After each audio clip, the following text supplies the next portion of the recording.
Ivyo dusoma mu nkuru nziza ya Yezu Kristo nk'uko yanditswe na Luka.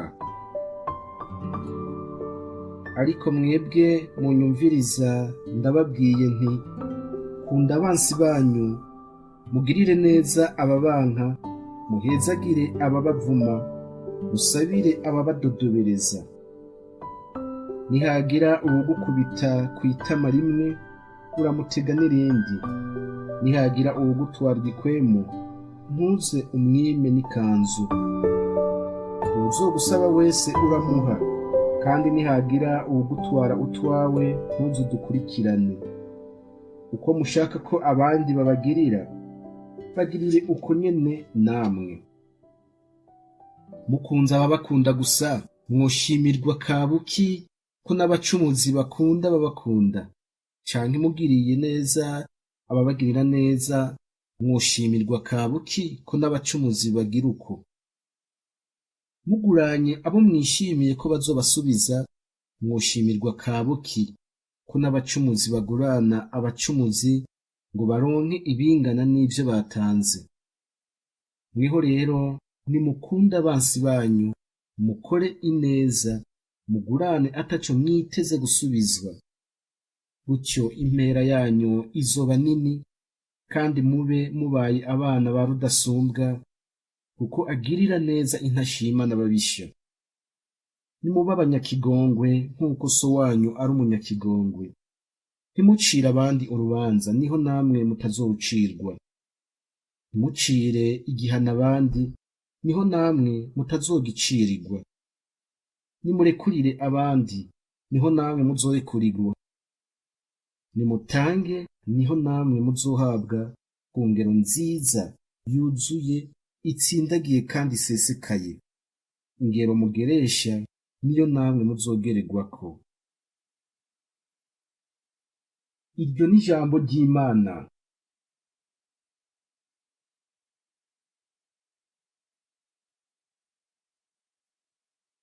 Bakristu bene wacu, iri jambo ry'Imana duhejeje kumva uyu munsi riraduhamagarira gukunda abansi bacu, tukabababarira kandi tukabagirira neza, kuko ariko karanga k'abemeye Imana vy'ukuri.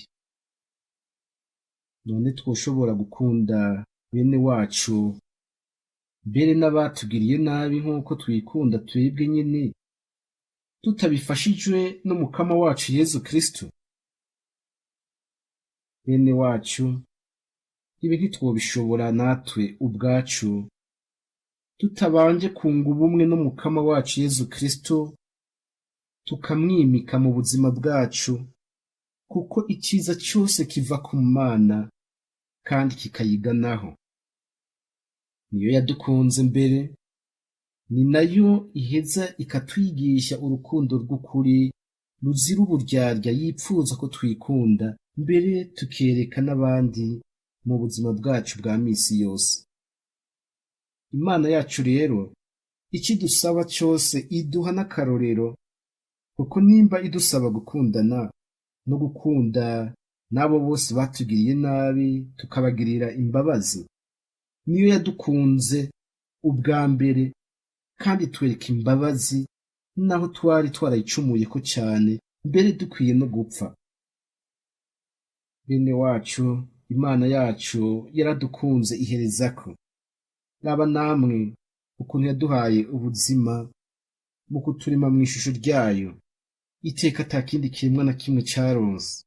Aho umuntu amariye gucumura akagomba kwiyonkora mu bunywanyi nayo, akayitera akagere mu gucumura no kwishira mu migozi y'urupfu, Imana ntiyamutaye nk'akanuka, ahubwo yaramwegereye, iranaturungikira umutabazi n'umucunguzi, umwana wayo w'ikinege Yezu Kristo.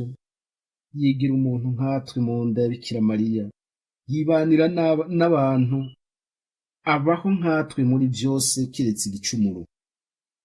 Urwo rukundo Yezu yadukunze ntiyagwerekanye mu gusangira natwe kamere gusa, kuko yakiriye kamere muntu igihe aje ngaha kw'isi.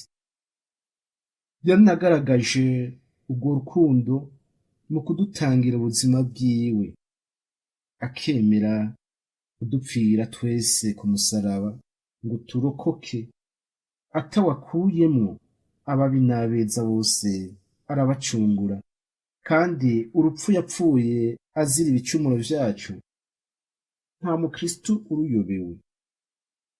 Ibi vyose rero bidufasha gutegera neza ko iyi Mana idutumirira gukundana no gukunda abansi bacu, kandi tukabagirira neza, ariyo yadukunze ubwa mbere maze atubera akarorero k'intashikirwa, kuko atawokunda bene wabo kurusha uwemeye kubatangira ubuzima ngo barokoke. None rero bene wacu, nta n'umwe atifuza gukundwa, nta n'umwe atazi ko urukundo rwituzwa urundi, kandi ko gukunda uwutagukunda bibabaza cane, ari nk'imvura igwa mw'ishamba. None ko twabonye ko Imana yacu idukunda cane, ni kuki tugikwega amaguru mu kuyikunda natwe, tukibagira kuyitura buri gihe ubuzima bwacu, tukayiha mu gisabisho, eka no mu bikorwa vyacu vya buri munsi tukayihebera rwose? Ni kuki ivyo tutobikora kandi tuzi ko ari twe bigirira akamaro? Nimuze rero natwe tumwiture rwose, tumukunde, tumube hafi, tumuhe imitima yacu, maze tumurinde kubabara, nawe atwigishe gukunda abavukanyi nk'uko yipfuza wenyene. We azi gukunda bimwe bivuye ku mutima. Gukunda Imana rero n'ubwenge bwacu n'inguvu zacu zose, ni rwo rufunguruzo ruduha gutera intambwe mu buzima bw'umutima n'umubiri, rukaduha gusa n'uwo mukunzi mu gukunda abandi n'abo batugiriye nabi nyine, kuko na kare usaba umwiza mugasa. Nico gituma uwukunda vy'ukuri Imana amenya gukunda n'ubuzima bwiwe, agakunda n'ubw'abandi, akiyubaha kandi akubaha na bene wabo, ndetse akanabababarira igihe bamushayeko, kuko yama agerageza kwigana akarorero keza k'umukiza wacu Yezu Kristu, we yadukunze kandi akanaducungura twese atawasobanuye. Gukunda Imana rero aritunganya ku mutima no ku mubiri, akama arondera gushimisha Imana mu bikorwa vyiwe, araheza akamenya kwiha ako gaciro nk'umukristu mwiza mu gukora ico Imana ishaka, akamenya no guha agaciro kabereye ubuzima bw'abandi, kuko azi neza ko abandi nabo ari ishusho n'ingoro y'Imana, akamenya ko nabo Imana ibabamwo nk'uko nawe imubamwo, kandi ko ibakunda nk'uko nawe imukunda. Umuntu nk'uwo rero ntaheza ngo akorere mugenzi we ico atifuza ko nawe bomukorera. Ni narwo rukundo Imana yacu iduhamagarira kwereka bene wacu. Urukundo dufitaniye rero ntirugaragarira gusa mu tuntu twiza duhana iyo ibihe bimeze neza gusa, ariko nk'uko Tereza Mweranda w'umwana Yezu abitwigisha, urukundo nyarwo ruranagaragarira kandi cane cane no mu kwihanganira abadushayeko bakatugirira nabi, tukabagirira imbabazi kandi tukabagirira neza. Ntitubihore, kuko kwihora nta teka bitera uwubikora, ahubwo bimusubiza inyuma ku mutima no ku mubiri, agasinzikara gusumba ubwa mbere.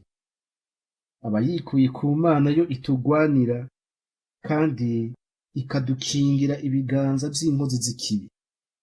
Akarorero keza Imana yaduhaye uyu munsi n'umwami Dawudi, kuko naho yari yabonye akaryo keza ko kwica umwansi wiwe Sawuli, ngo amwihore ku gatotezo kadasanzwe yamugirira gushika naho aja kumuhiga ngo amwice, nk'uko twavyumvise mu gisomwa ca mbere c'uyu munsi.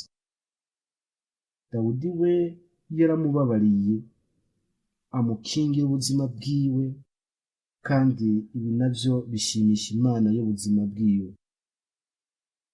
Mukama Mana yacu, ni wowe mizero yacu, ukaba n'inkinzo yacu.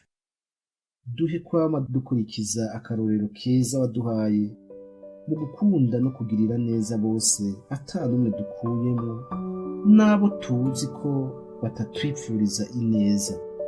Duhe twame twirinda kubihora, ahubwo tubasabire kugira ngo nabo bakumenye kandi bahinduke bivuye ku mutima, maze twese umunsi umwe tuzonezerezwe no guhurira mu ngoro yawe yo mw'ijuru. Amen.